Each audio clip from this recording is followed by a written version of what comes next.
A very good evening to all meditators and all devotees. This evening, I shall give a brief instructions on the practice of mindfulness meditation or Vipassana meditations. The foundations of meditation is a purifications of moral conducts. That's why you have to observe the 9 precepts during the intensive retreats. You also have to observe the rules and regulations of the retreats, so that you have conditions, foundations to enable you to practice well. So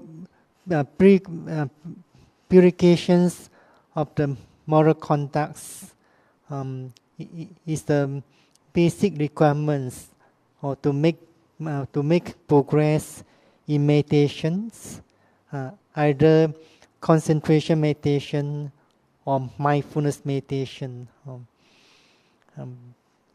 When you could observe your moral conducts well, then your verbal conduct is purified, your physical conduct is purified. Then you have clear conscience. You do not have the feeling of remorse because of purity of conducts. So when based on this purity of conducts, then one begins to meditate, or in other words, one begins to cultivate the mind. Meditations in Pali is known as bhavana. The true essence of bhavana is to remove unwholesome mental states or evil thoughts, and at the same time to cultivate wholesome mental states or wholesome thoughts, such as mindfulness, concentration, confidence, and so on, in order to produce a calm mind, a peaceful mind. But this is not the aim of bhavana. Calmness, peacefulness is not yet the aim of bhavana. So based on calmness, peacefulness mind, one has to make a further effort to develop wisdoms or insight knowledge.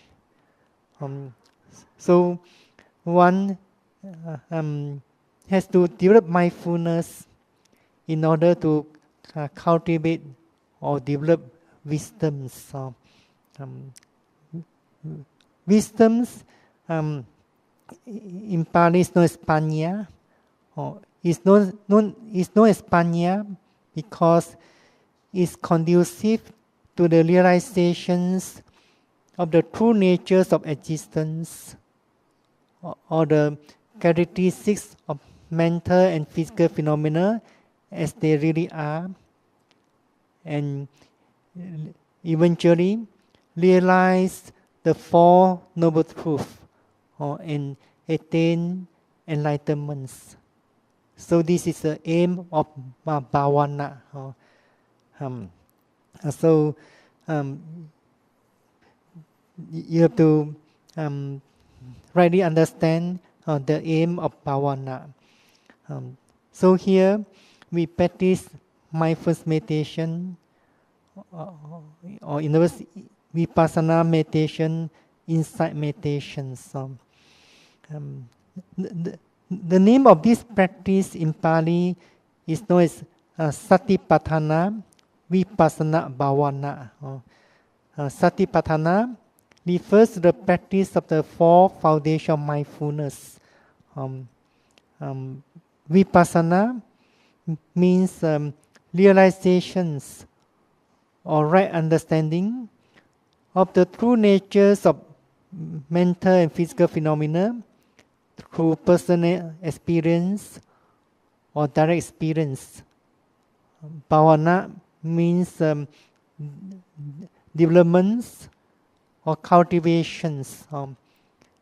So we only through the practice of four foundation mindfulness, we that practice leads us to develop wisdoms or insight knowledge or right understanding of true nature of mental and physical phenomena through direct experience or personal experience.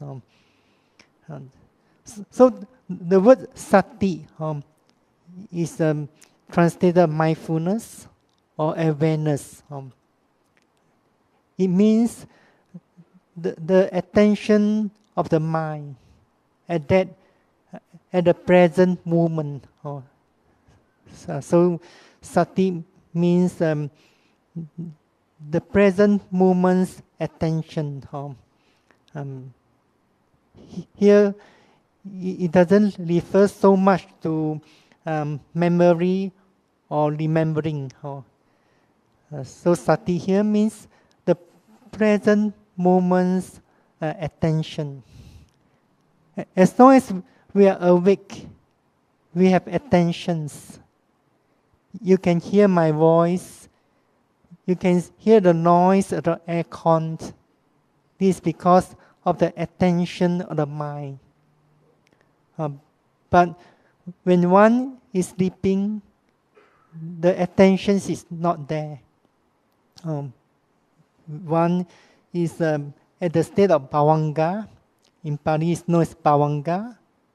In those one does not have any awareness or attention when one falls into sleep. But as long as one is awake, there's attention of mind. So one could hear sound, noise, one see various visible objects, and so on. So this attention is something wholesome or skillful.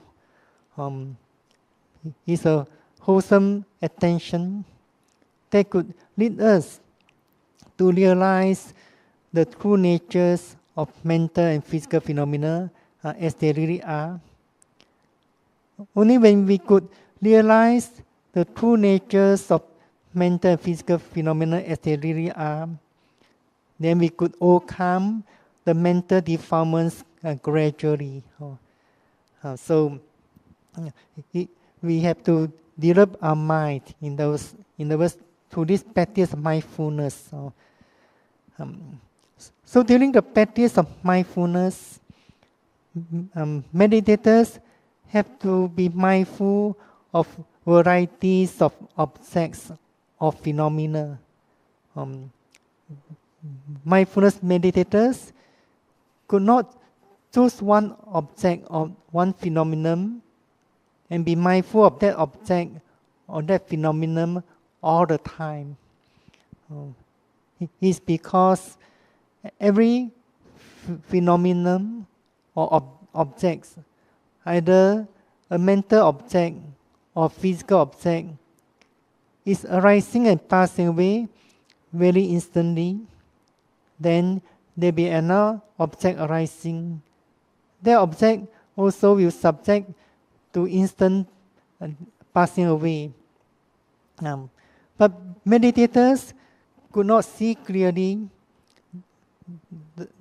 the rapid process of arising and passing away unless they have attained deeper and deeper concentration. In order to attain deeper and deeper concentration, meditators have to develop constant and continuous mindfulness. So constant and continuous mindfulness is one of the important factors to make progress. So during retreats, meditators have only one job or one responsibility to do. That's to be mindful. As a meditators, you are known as meditators or yogis because you are endowed with mindfulness. So we can say your life as a mindfulness meditator is mindfulness.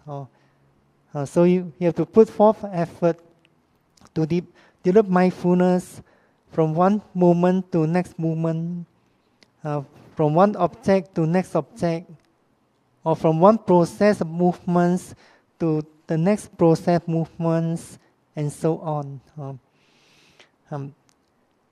So during the retreats, meditators have to practice walking meditation, sitting meditation most of the time, but they do spend time on other activities.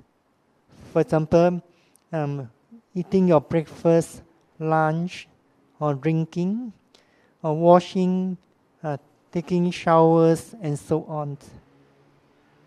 Meditators can't afford to be unmindful. When meditators are unmindful, then there's a gap of mindfulness. In other words, there's a gap of mindfulness between the previous mindfulness and the next another moment of mindfulness. So if the gap between one mindfulness and the next mindfulness is very wide, then it's difficult to gain deeper and deeper concentration. Also, meditators have to put forth effort to develop mindfulness while doing their routine activities, such as eating breakfast, lunch, or drinking, walking from one place to another place. For example, as you walk back to your rooms, you should be mindful of walking, or left, right, and so on. So constant and continuous mindfulness is very important. Every sitting meditation should be preceded by walking meditations. It is a good habit of practice that meditators should practice walking meditation prior to sitting meditation. It's because during walking meditations, you may realize that there are various processor movements, such as left, right, lifting, pushing, dropping, and so on. So these processor movements can help you to arouse your mindfulness, in other words, your attention of mind. So you have to make sure your attention mind stay with the movements. Movements to be realized during walking.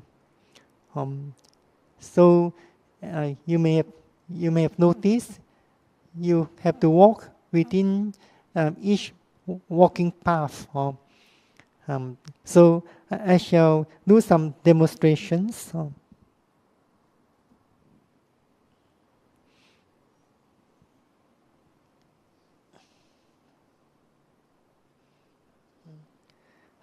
So standing at one end of walking path, it's better you lock your hands, if possible. If you do not feel comfortable, then just let it be, or put it both sides. But if possible, you lock your hands. In other words, hold your hands softly, place it in front or at your back,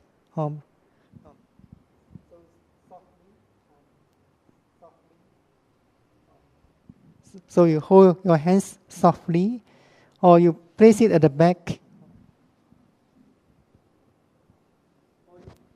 or you hold the other arms. Why the teachers suggest to the meditators to lock their hands is because to minimize unnecessary movements. For example, as you know, some meditators, or when we walk in our daily life, as we walk, we swim our arms.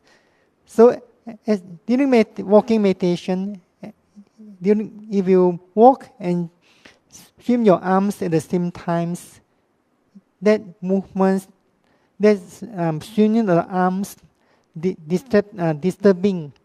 distracting your mindfulness on your walking. That means you may not be pay attention well to the movements of the foot. So that's why we suggest to meditators to lock their hands. So you lock your hands and be mindful that you're standing, aware that you're standing. At the beginning of the practice, the mindfulness is not yet developed. It could be quite superficial. In other words, the mindfulness is not attentive, not precise. So we introduce a technique known as taking note mentally, or just mental noting, or mental labeling. As you pay attention, be mindful that you're standing at that moment. Then you take note mentally, standing. But you should not mindful of that labeling. Although you are conscious of the labeling, but you learn to pay attention to the object, and take note mentally, standing. You do not have to visualize your standing postures. We do not visualize the object in mindfulness meditation. We learn to know the object through direct experience. Actually, anyone who turns the attention of the mind to the postures, that person will know the postures immediately. You do not have to visualize your postures. You do not have to use the way of scanning. Some way of mindfulness is by scanning the postures from top to the bottom. But in mindfulness meditation, we learn to know standing as standing, or during sitting as sitting. We do not have to visualize the postures. So be mindful and note standing about 5 or 6 times. Then you may begin to walk. You do not have to count how many times you have been noting the object. Or counting is also not the way to develop mindfulness. We do not count how many times we have been noting the object. So be mindful and note the standing postures roughly about 5 or 6 times or 7 times. Then you begin to walk right or left. The stepping is not too long, not too short. And you slow down in accordance with your ability. What's meant here, you do not have to force yourself to slow down. It's because most of us have been moving quite fast in our daily life.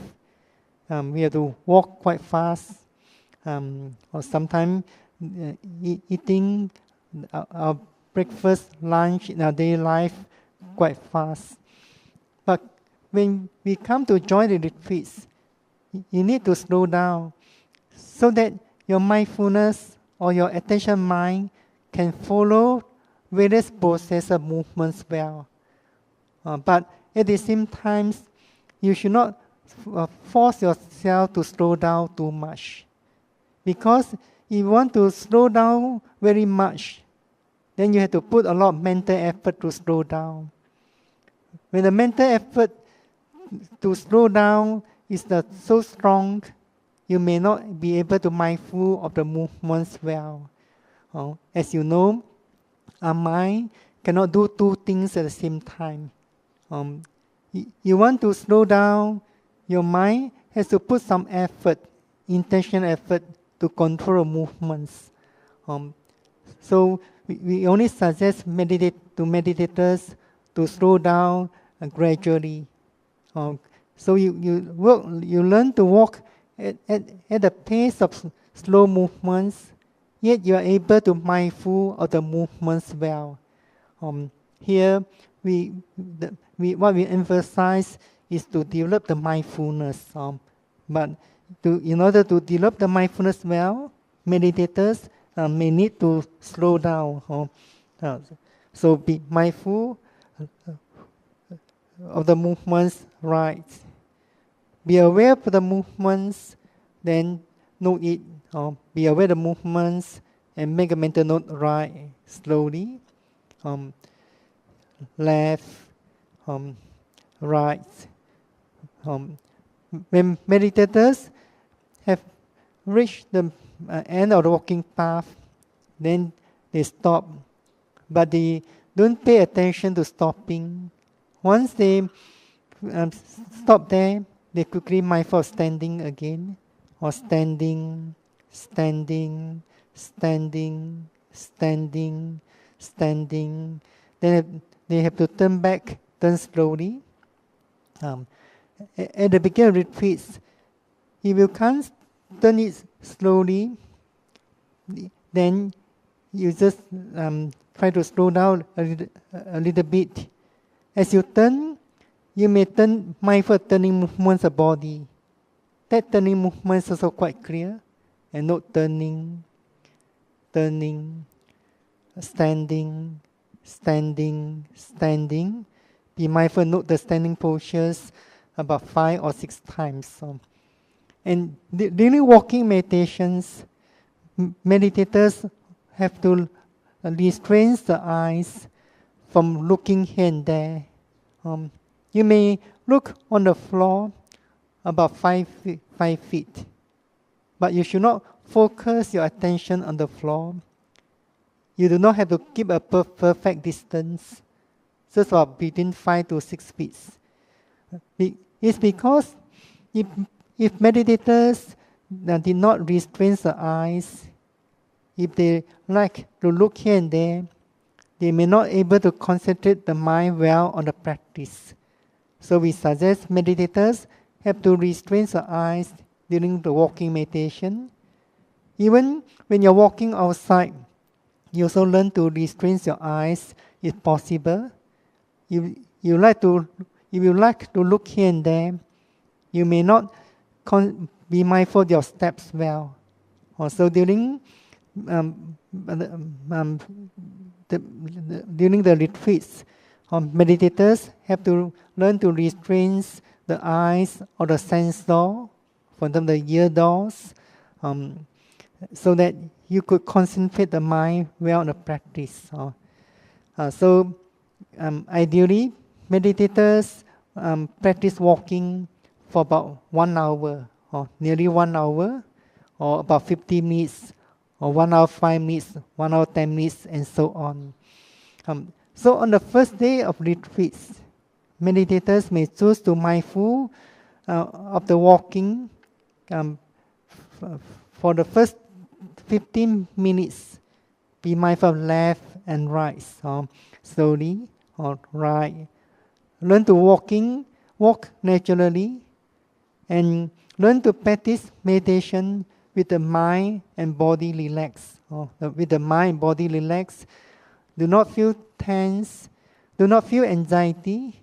In other words, some meditators may feel anxiety or worried that the mind, they could not practice well, or they feel worried the feel worried that the mind will be thinking, wandering, and so on. So learn to practice mindfulness meditation with the mind and body relaxed. But they need to put forth enough effort in the practice. Enough effort that does not cause too much tension or pressures to your mind. So be mindful of left and right about 15 minutes. As you're mindful of your movements, sometimes the mind is wandering or thinking of something. As soon as you know the mind is thinking, then it's better you stop your walking. But you do not have to pay attention to stopping. For example, as I'm mindful of the movements of the right foot, right. Then I realize that my mind is thinking of something. I be mindful of that thinking. If that thinking did not disappear immediately, then I shall make mental note thinking. At the same time, be aware or pay attention to that thinking. Once thinking disappeared, I move again, left, right, and so on. Then meditators, mindful of left and right, and note it as it really occurs about 15 minutes. If the mind is thinking or wandering, meditators should stop walking and be mindful of that thinking mind as it really occurs. When the thinking has disappeared, meditators may resume the walking again. Then for the next 40 or 45 minutes, meditators have to walk slower and be mindful of 3 phases of steps, or in other words, 3 process of movements. They are lifting, pushing, dropping.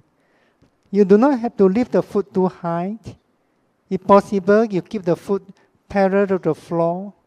Then you place it down, dropping. So lifting or pushing slowly, or dropping, or lifting, pushing, dropping. So you also need to slow down, yet your stepping is quite stable. Not much shaking or wobblings. Lifting or pushing, dropping. So you keep the foot parallel to the floor, so that you can put the foot down flatly, dropping, lifting, or pushing, dropping, and so on. So when you reach the air walking path, you stop. Be mindful of standing posture again. Standing, standing, standing, standing. Mindful, and note the standing postures about 5 or 6 times. Then you turn back again, or turning. So here I emphasize meditators train the mind to realize the movements. Left, right movements. You do not focus your attention on the feet.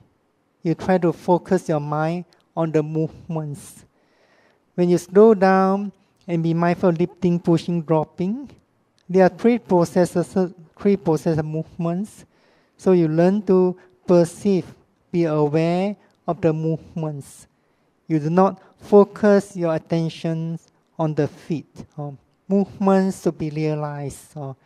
As you turn, there are movements. Standing, there's no movements, but we want to realize the nature support. The nature support is one of the specific characteristics of the wind element.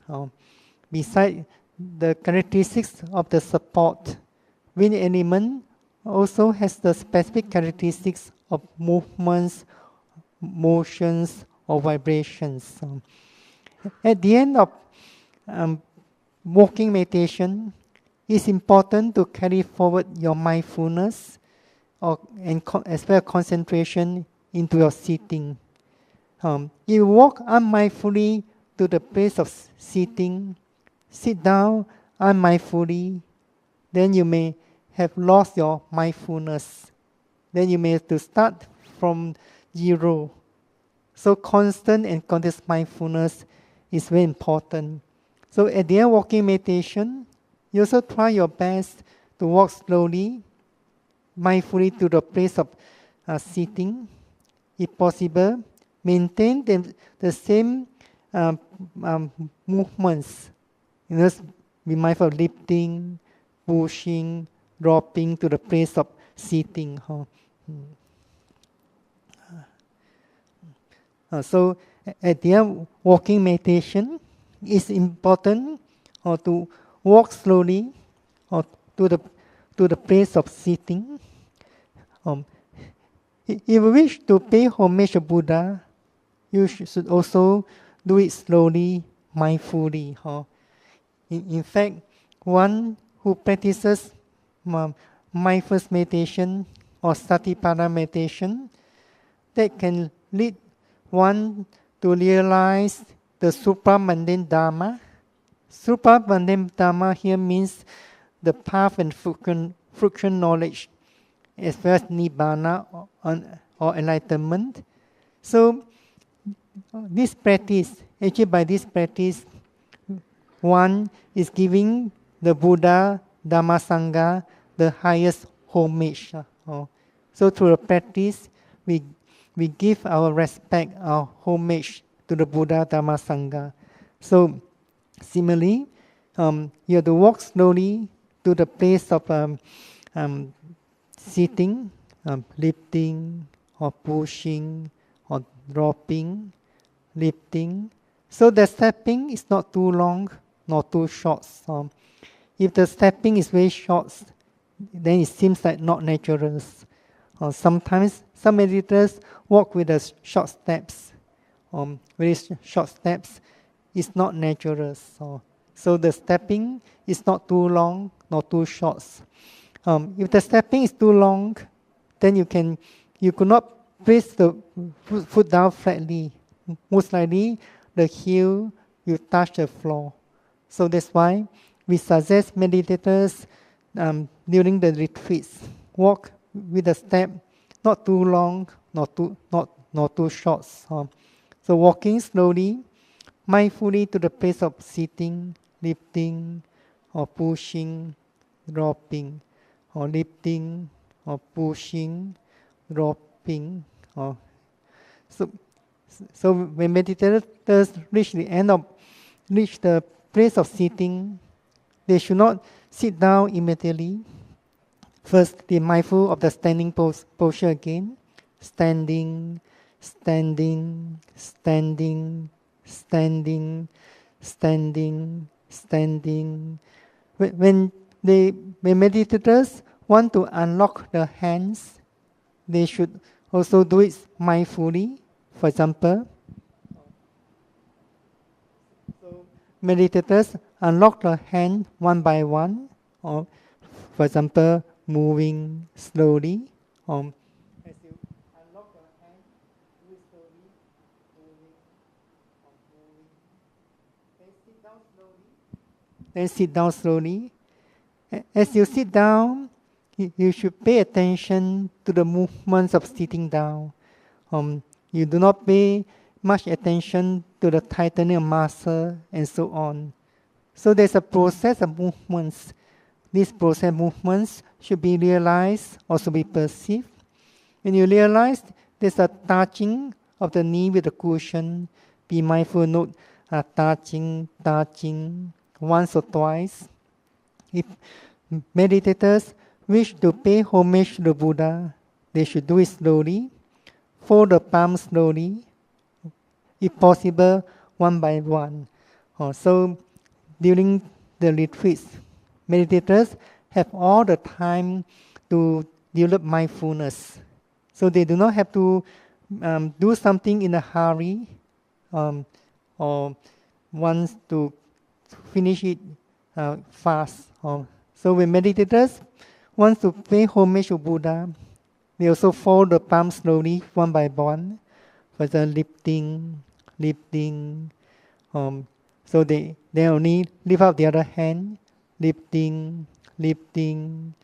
When there's a touching, be aware of touching, and so on. When meditators raise the folded palm to the forehead, they do it slowly. So lifting, or bowing. So as they bow down or bend down, bending or bowing slowly, as slow as possible. Or when there's a touching, be aware of touching, and so on. So if meditators have the aspirations to make progress, if they take interest in the practice, then they would slow down gradually. So, then they could help them to develop mindfulness, to strengthen the power of mindfulness, so that the mindfulness is getting or becoming more attentive, precise, and energetic. Then meditators may choose any postures that they feel comfortable. The most important is to keep the postures upright. Close the eyes. Then meditators may begin the practice. So these retreats, we practice pure insight meditation. It's not preceded by concentration meditations. Sometimes in certain retreats, meditators may begin the practice of concentration meditation. For example, loving kindness meditation for 1 or 2 days or 2 or 3 days before they begin the practice of mindfulness meditation. But in these retreats, we shall practice pure insight meditations. So right at the beginning of practice, meditators have to be mindful of their mind. Whatever mental state that's arising at that present moment, or whatever physical object or body sensation that's arising at that present moment. But at the beginning of practice, the mindfulness is not attentive, not sharp. Meditators could sense that there are 2-3 objects or phenomena. They may not know how to begin, since there are so many objects. So we have to begin the sitting meditation with one object. You sit there. If you are sitting down and waiting for an object to arise, then very soon the mind will be wandering, thinking. Or if you are purposely searching for an object, then that's also not the way of mindfulness. In mindfulness meditation, we do not really have to search for an object or look for an object. But because the mindfulness is weak, so we have to begin from somewhere with an object. It's quite similar when you learn anything. Let's say you learn to dance or learn Tai Chi. You also have to begin with some steps, some basic steps. So similarly, in this meditation, we have to begin with some basic objects. So one of the basic objects is the movement of dormants. This movement of dormants is one of the 6 types of wind elements. Sometimes some people may look for this object in the scriptures, movement of dormants or abdominal movements. you may not able to find this term or this name. But one who understands the teaching, these movements belong to one of the 6 types of wind elements, 6 kinds of wind elements. So this movement of abdomens is known as wind element in the belly. If you read the scriptures, then you may come across certain scriptures explains about 6 kinds of wind elements. One of the 6 is wind element in the belly. So because there's wind element in the belly, that's why we could perceive or feel the abdomen moving. There are other wind elements such as upward movements, downward movements, wind elements that's moving along the limbs, your arms, and so on. When you have gain better and better concentration, you may experience other types of wind element. Then the wind element inside the intestines. And number 6 is the breath, the in-breath and out-breath. So as long as one is alive, one has breath, the abdomen also move.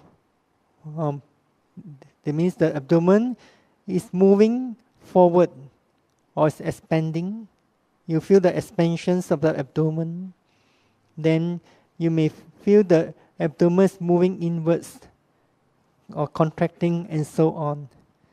So this object is known as basic object of sitting meditation.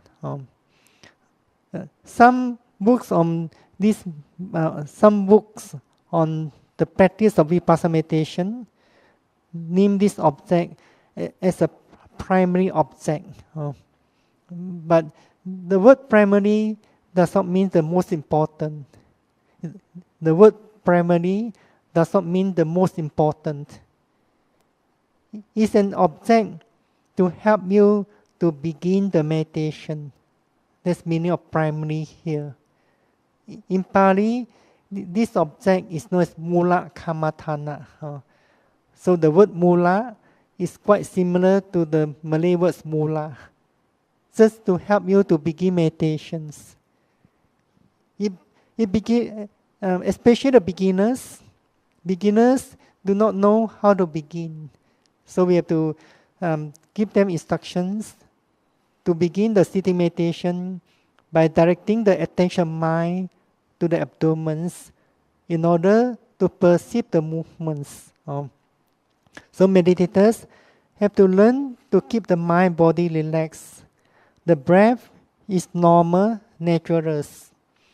If the abdomen is not clear, if the movement of abdomen is not clear, meditators should not purposely take a deep breath or vigorous breath. They should not purposely do it. We have to learn to realize the process of movements as a natural process. We have to learn to realize other objects, pain, or numb, or thinking, and so on. All these are natural processes.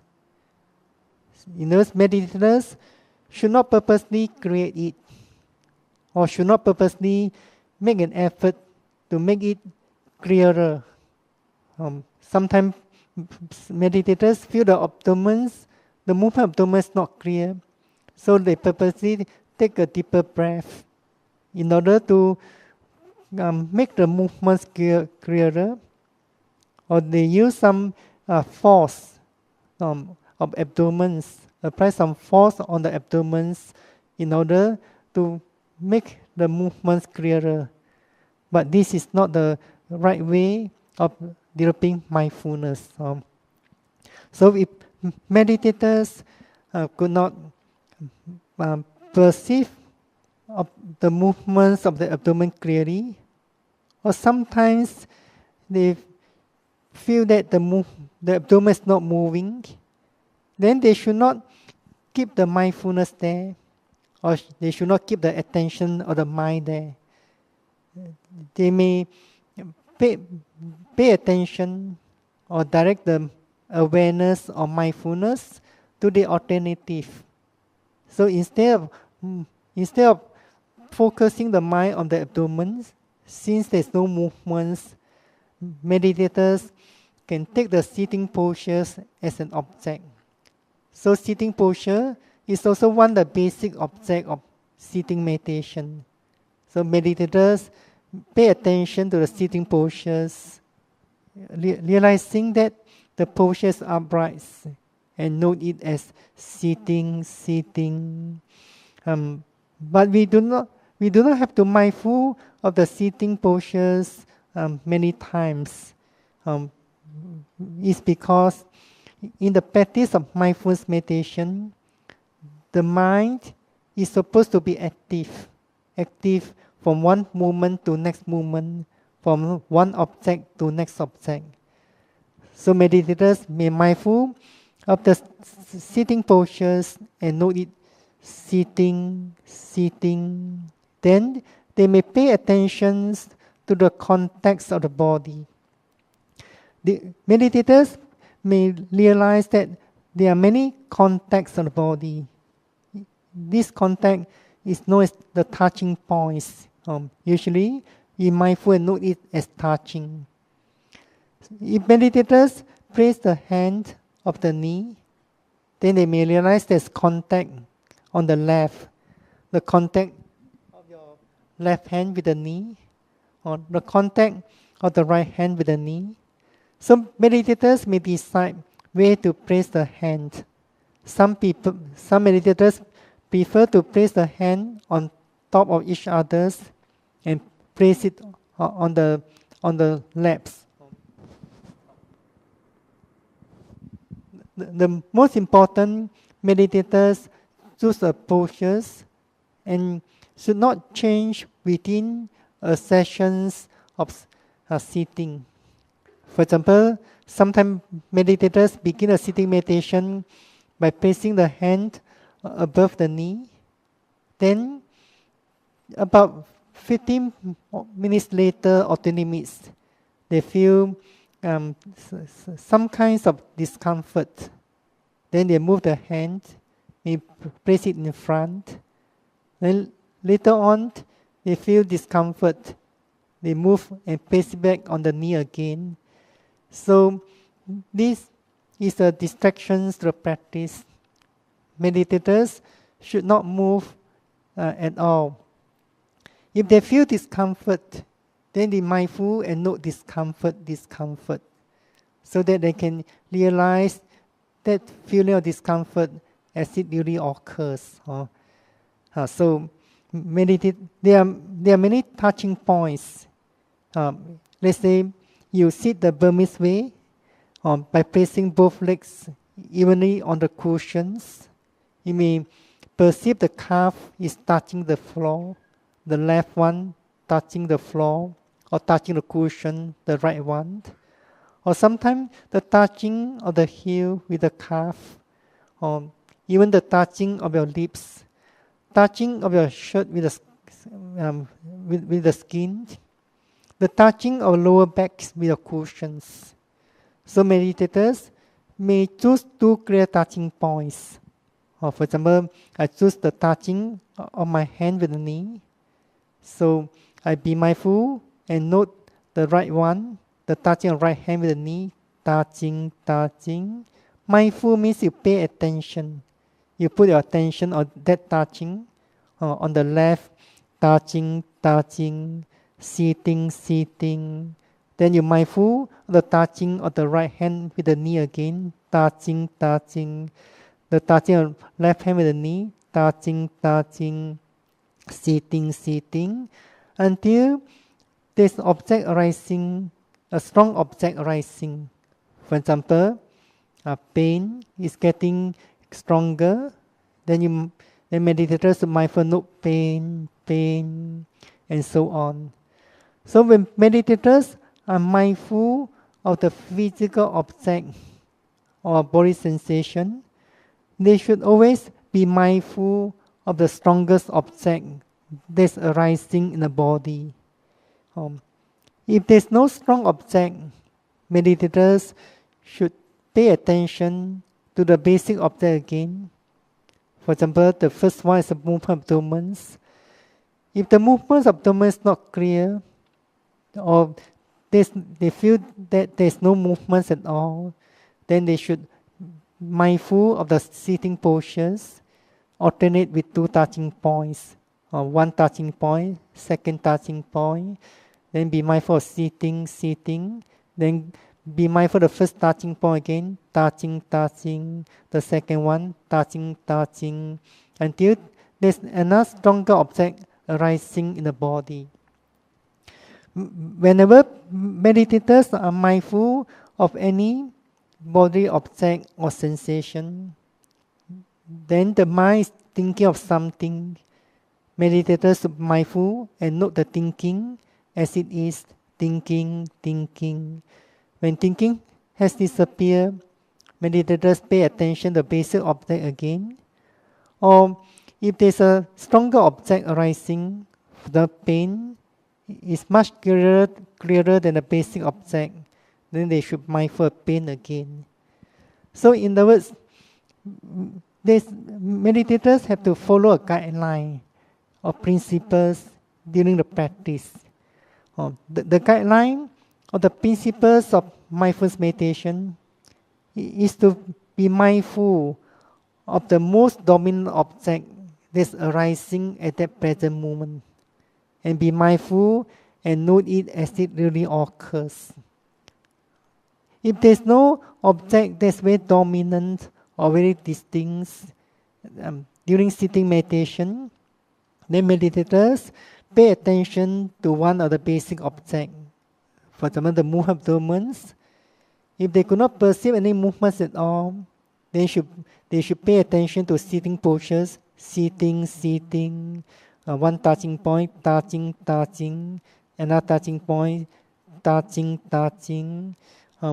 As they are mindful of one of the basic objects, if there's a stronger object arising in the body, then they should pay attention to that stronger object. As meditators are mindful of one of the strongest objects in the body, if they realize the mind is thinking or planning, or sometimes there's desire arising, desire to move because of strong pain, then meditators should be mindful of that desire. Or desire. When desire has disappeared, meditators could keep the posture still, not moving. So in other words, during sitting meditation, it's important to keep the postures upright, yet it's quite relaxed.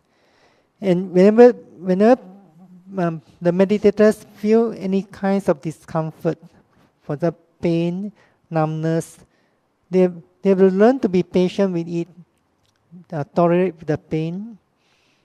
They try their best not to move or to change the sitting postures.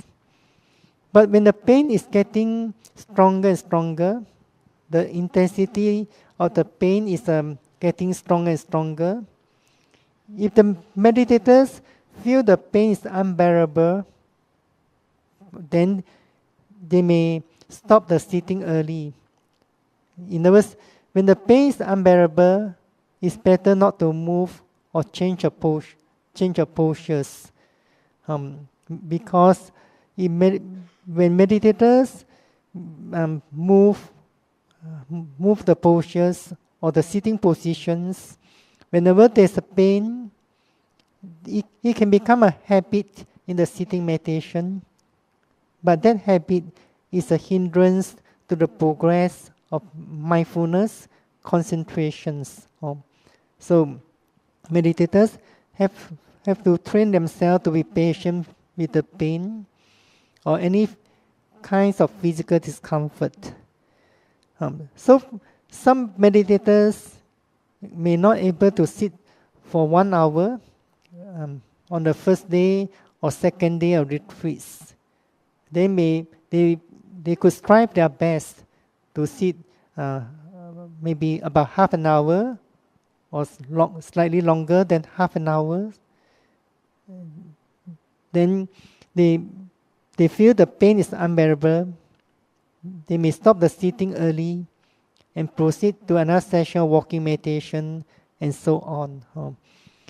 So on the first day of the retreats, or even the second day of retreats, if the meditators could not keep the practice in balance, to keep the practice in balance, it means meditators have to walk for 1 hour, sit for 1 hour.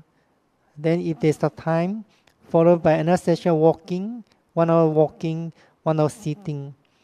But for those who do not do practice constantly, continuously, or especially at home, if they could not sit for 1 hour, they may strive their best to sit for half an hour.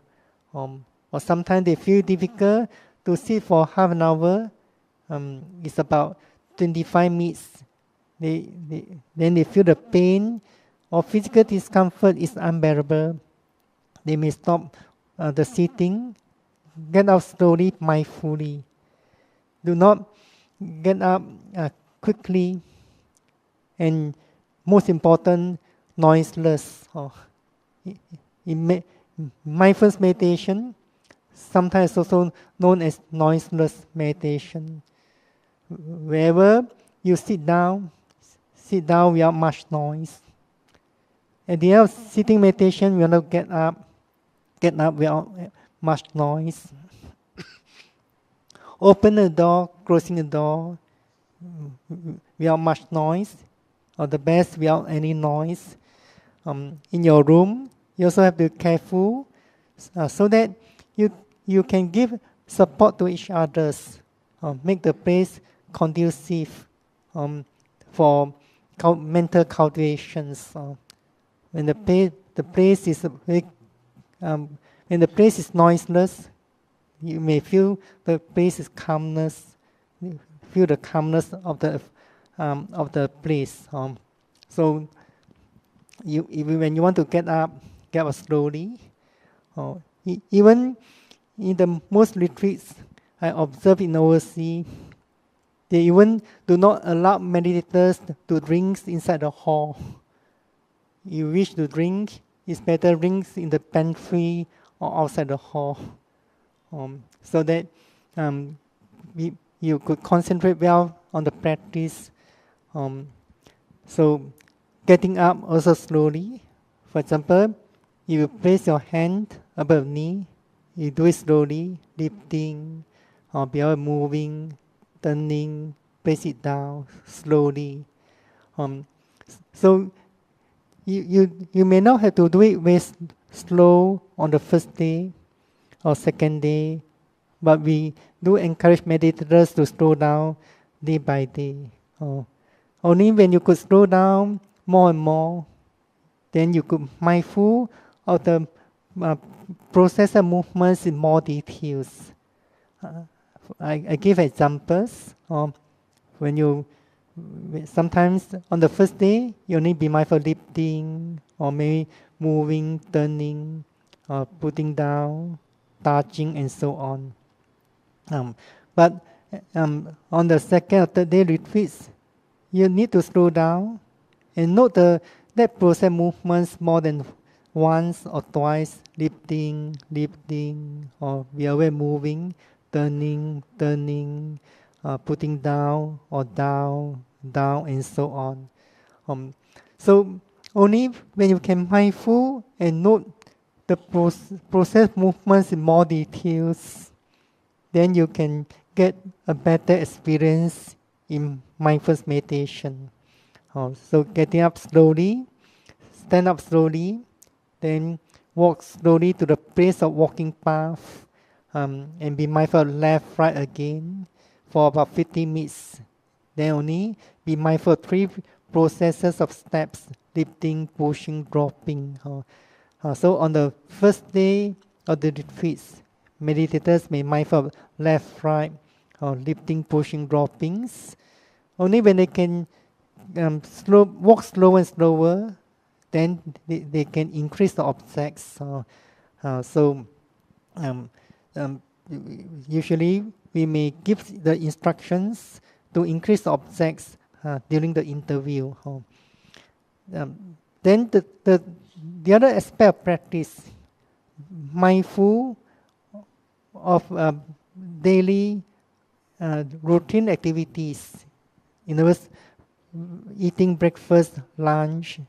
Meditators also learn to be mindful of the movements.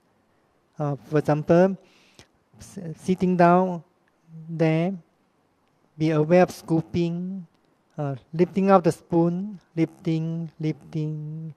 Be aware of opening the mouth, or putting the spoon, taking up.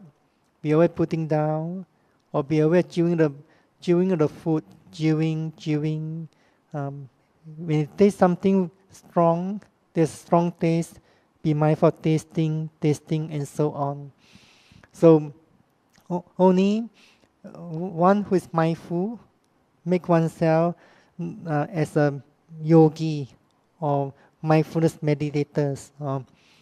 So meditators take interest and practice, then they would be energetic in the practice. If one doesn't have the interest, then the effort also not strong. It's quite similar to your daily life when you are not meditating. You're interested in something, then what will happen? Then you have a lot of mental effort. You pay attention well to something that you have the interest of.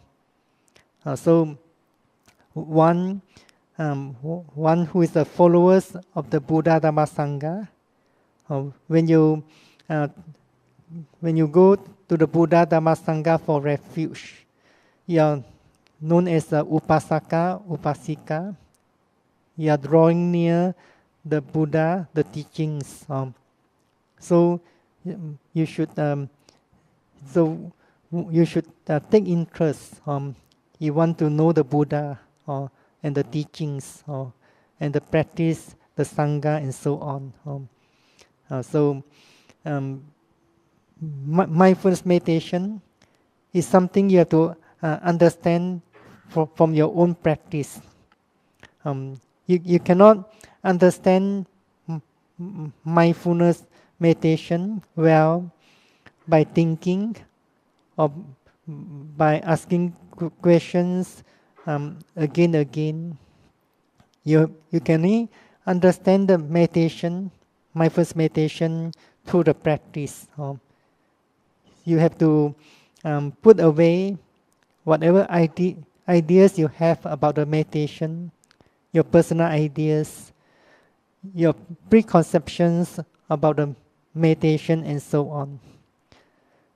You come to practice mindfulness meditation with your own ideas, with some preconceptions, you may not meditate well.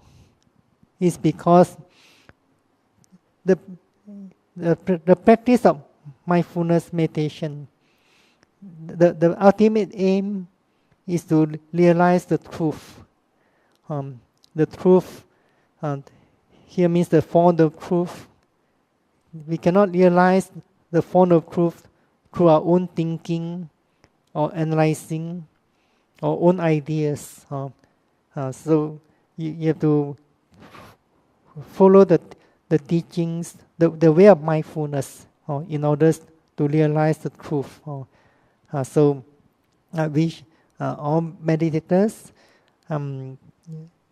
put forth enough effort in the practice, or take interest, or have the aspirations to realize the experience of meditations, to realize the benefits of meditation through your own effort, so that eventually you could understand the Dharma better and better as you develop your wisdom through the practice mindfulness meditation.